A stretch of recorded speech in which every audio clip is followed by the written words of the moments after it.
I do think it's amazing that people can get education and be educated as to how to produce a record, because it would have saved me years if I'd have had somebody that had told me a few things.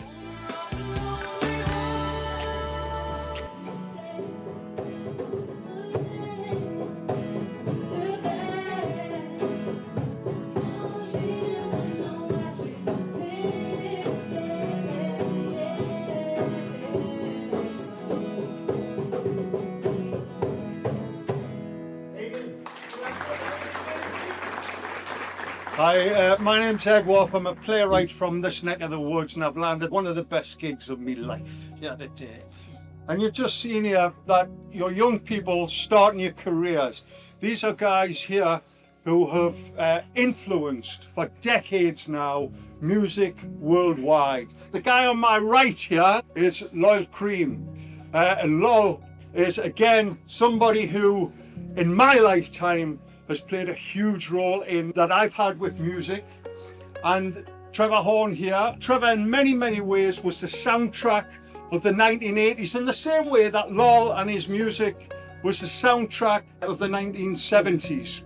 They've won lots of awards. From Trevor's point of view, he's won multi-Brits, a Grammy, got a CBE and an Ivor Novello. And as I say, their music is present throughout everything that you go away and do. There will be their presence in your music, and hopefully in your fantastic career that you're going to have ahead. So I also want to say thank you to Gateshead College for organising this. It's incredible the status of Gateshead College, that they can get to rock superstars. But we've also got a third rock superstar in this room, and that's Ray Laidlaw from Lindisfarne. Not really.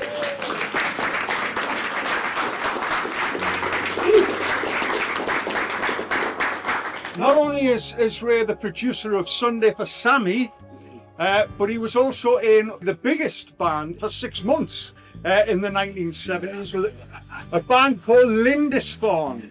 And just before we start, guys, because it's about our culture, it's about Northeast Geordie culture here that we're talking about. Did Lindisfarne cross your radar in the early 70s? Yeah, absolutely. The Canadian did. The full of the times old mine was Lindisfarne, wasn't it? It's a microphone though.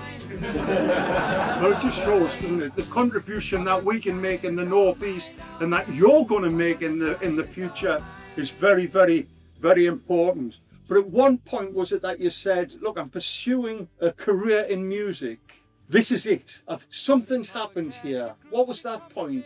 It was never going to be a career. I was just doing it because from the age of 12, I got hooked on strumming a guitar. Whenever I could get to play with other guys, there was never any ambitions to do anything other than just keep playing and making music. And one thing led to another, making records, getting to be in a recording studio. And that's what really turned me on. But it just so happened that by messing about in this recording studio and tinkering around while the guy that owned the studio was bringing in some new equipment and testing it, Eric Stewart was a pop star in the 60s with a band called Wave Fontana, the Mindbenders, and then the Mindbenders. Eric wanted to open his own studio because he wanted to learn production, because he didn't like the way he was treated in a professional recording studio in London in those days.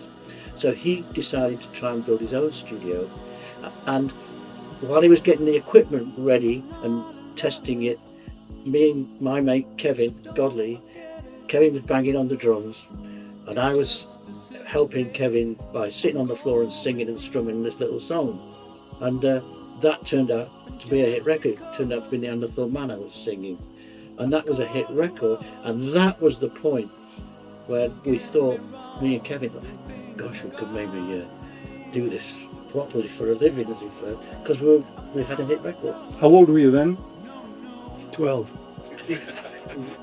1969, so 70, so I was 22. And so that was my way in. My way in was just by enjoying myself. It was my hobby. And I've always said to people, you don't need to aspire to be pros, because the odds are so difficult. This is from this perspective, years down the line. The odds are so difficult for you to be really successful. But if you can keep enjoying yourself, whatever sphere and part of the music game you're in, just do it because you love doing the music. And hopefully you know, the chemistry of what you're doing and who you're doing it with. The gods might come down and smile on you, and you might well be really successful. That's the honest way of looking at it, I think. I'm from round here, actually. You know, I was born just outside of Durham. My relatives all come from Hetton-le-Hole. I lived here till I was nearly 17. And my dad used to play in a dance band. And my dad used to, back in the sort of 40s, my dad used to play double bass in the Joe Clark band that played in there. And some of my earliest memories are going to watch him play. I started because he played the double bass, so I started to play the double bass. And I got into the youth orchestra. There was nothing like this, you know, they're teaching you how to do record production. I mean, carrying the thing around was a bit of a problem. And people always used to say the same thing, how'd you get that under your chin? That's how I started out. I think what you have to realise sometimes is that you start off with one idea in mind, and you might not get there. But somewhere along the way, you might see something that you can do really well at, you know? There are very few people in every generation that make it as singers-songwriters, for instance. The best thing is to just keep doing it, and then somewhere along the way you might, like for me, it was record production, you know. When I was in my 20s, I was in London and I was playing bass guitar, but I was lucky I could sight read for the bass guitar, so I used to play in a lot of those old big bands. And I was in one particular one called Ray McVeigh and his Band of the Day. And we used to play Come Dancing, it was called back then. And those were the days when you did a recording session, there was a green light and a red light. And when they were recording, the red light came on. And, you know, you'd be playing with a 30-piece big band straight to quarter-inch tape, so you couldn't make any mistakes. And I mean, it was when that red light used to go on, your heart used to do this, because you knew that you had to get it right.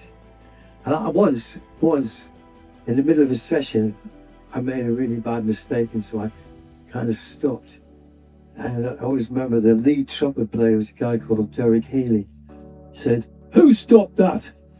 And I said, "I did." He went, "You stopped it?"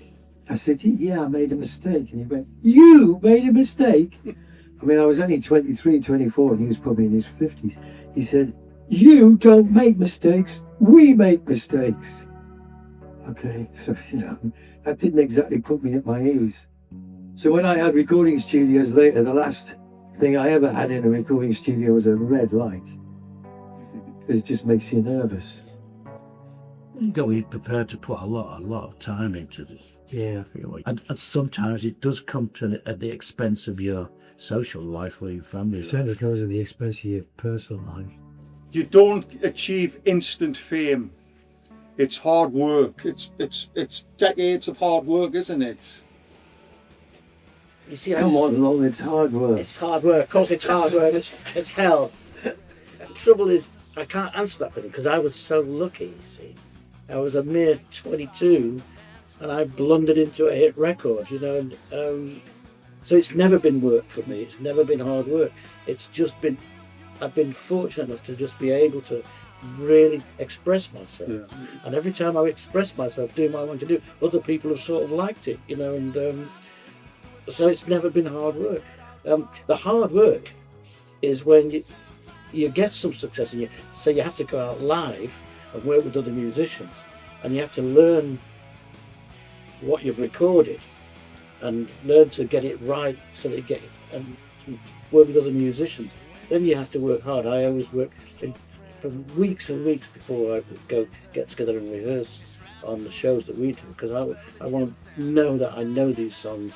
And they're not all my songs, you see, so they're other people's songs. So you've got to really work hard and learn the stuff so that it's in your bones. It's like Zen. You can just do it and enjoy it, as opposed to be worried about what you're supposed to be playing.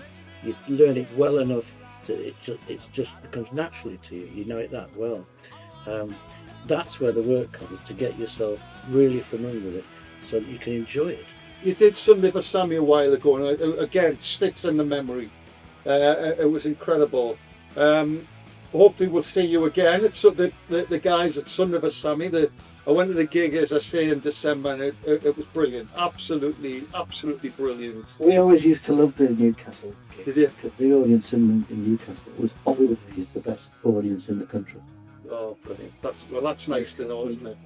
Well, I hope you've enjoyed and got a lot out of this, because, as I say, these two guys have done it, they've been there, and they never retire. They will never retire, those two. No. And they'll be innovators. You can see they're innovators, and you're at the very beginning of your career. It won't happen overnight. If it does, good luck. Sam Fender took a long time to get where he is. He was working behind a bar. And whatever happens, just stick at it, basically. Is that right, Lol? Yeah, overnight success takes years.